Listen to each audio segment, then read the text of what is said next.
에스라 7장 말씀입니다. 에스라서는 1장에서 10장까지 있는데 그 중에 1장에서 6장까지는 성전을 재건을 멈췄던 성전 재건을 다시 시작해서 성전 재건을 완성하는 그런 이야기가 기록되어 있습니다.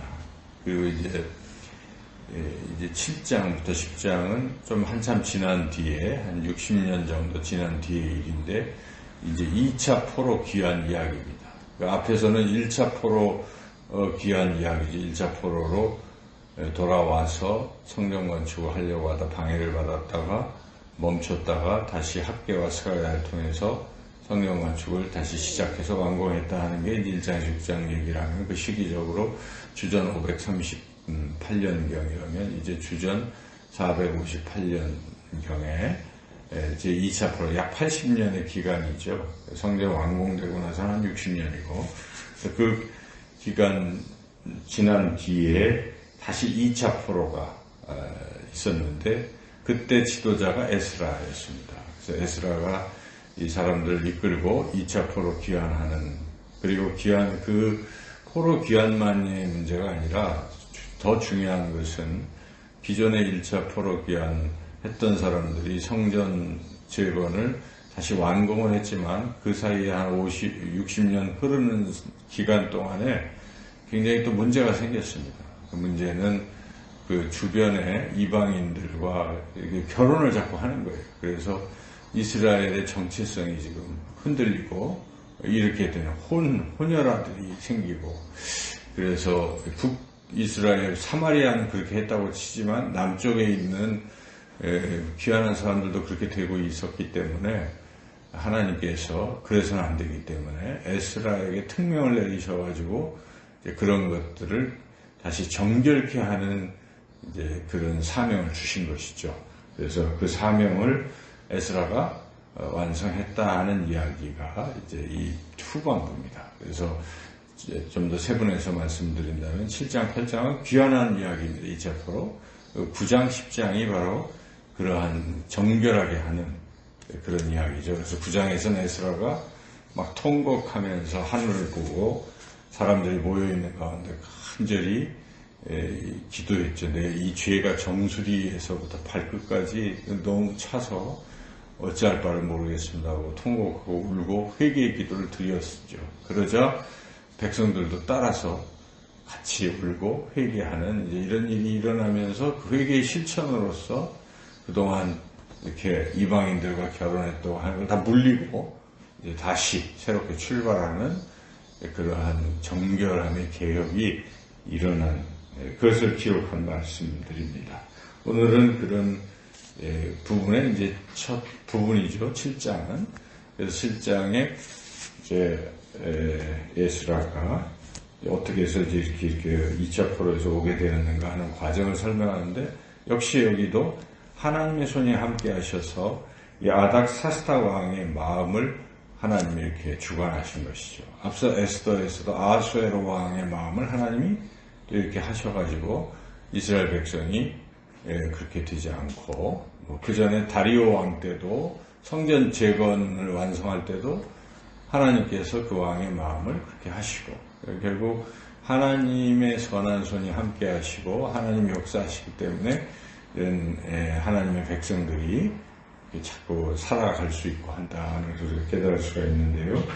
그래서 그런데 이제 우리 하나님께서는 하나님의 일을 하실 때에 이렇게 왕들의, 이방 왕들의 마음도 움직이시지만 실질적으로 이스라엘 백성을 이끌고 포로에서 이끌어오고 또 그들을 개혁하고 정결케 하고 하는 일에 사람들을 선택하신다는 것입니다. 바로 에스라를 선택하신 것이죠. 그래서 우리는 오늘 이 7장에서 특별히 주목할 것은 하나님께서 왜 에스라를 선택하셨을까 하는 그런 부분을 좀 주목할 필요가 있습니다. 그래서 이 에스라는 일단 태생이 참 훌륭하긴 해요. 그래서 에스라는 제사장 가문, 아론 가문에서 이렇게 대제사장의 그 위치에 오른 그런 사람이고, 그때 그것만 한 것이 아니라 에스라는 또한 하나님의 말씀을 아주 연구를 열심히 하는 그런 사람. 그래서 여기 계속 에스라 앞에 붙는 이름이 학자, 학사, 이렇게 붙어 있죠. 그래서 제사장인 동시에 학자. 11절을 읽어보겠습니다. 여호와의 계명의 말씀과 이스라엘에게 주신 율례 학자요 학자 겸 제사장인 에스라에게 아닥사스다 왕이 내린 조서의 초본은 아래와 같으니라. 그래서 이와 같이 에스라는 특별히 하나님의 말씀을 깊이 연구하는, 말씀을 가까이 하고 말씀을 사랑하는 사람이다. 말씀을 실천하는 사람이다 하는 것이죠. 그래서 하나님께서 그를 택하신 것입니다. 하나님의 말씀을 사랑하는 사람이기 때문에 택하셨습니다. 그 이유는 사람을 바꾸는 일, 정결케 하고 개혁하는 일에는 하나님의 말씀밖에 없어요. 말씀이 능력이 있기 때문에. 근데 말씀을 모르는 사람, 말씀을 정말 사랑하지 않는 사람은 개혁할 수가 없는 것이죠. 그래서 하나님은 그 사람 중에 에스라 특히 주목하셔서 말씀을 깊이 사랑하는 사람, 그래서 하나님을 택하셨다는 것이죠. 10절 한번 또 읽어보겠습니다. 에스라가 여호와의 율법을 연구하여 준행하며 율례와 규례를 이스라엘에게 가르치기로 결심하였었더라. 그러니까 하나님 말씀 날마다 연구하고 그 깨달은 말씀대로 실천하고, 그리고 자기만 그렇게 하는 것이 아니라 다른 백성에게 이거를 가르쳐서 그들도 그렇게 하게 하려는, 그러니까 거의 말씀으로 살아가는 사람이죠. 말씀을 깊이 사랑하는 사람이라고 말할 수 있겠습니다. 바로 그런 사람을 하나님 주목하시고 선택하셔서 이스라엘을 정결케 하시고 개혁을 하시고 변화를 이끌어 가신다 하는 것입니다. 오늘 이 시대에도 하나님이 누구를 찾으실까요? 에스라 같은 사람을 찾으시는 것입니다.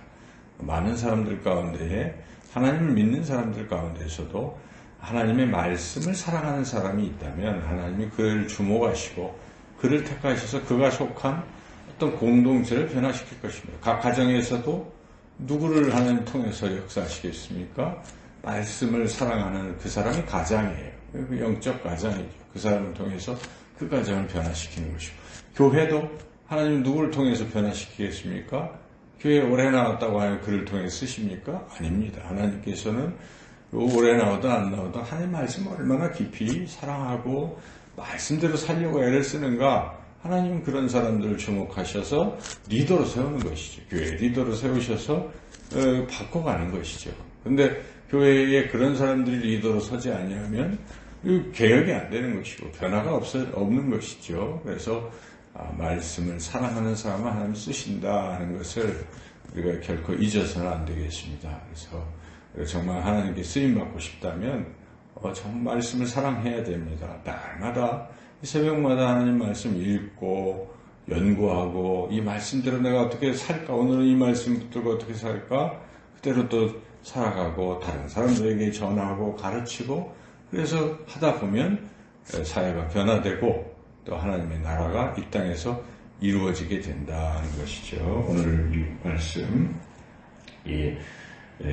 에스라처럼 하나님의 말씀을 사랑하여 하나님의 쓰임받는 저와 여러분의 삶이 되시기를 주님의 이름으로 축원합니다.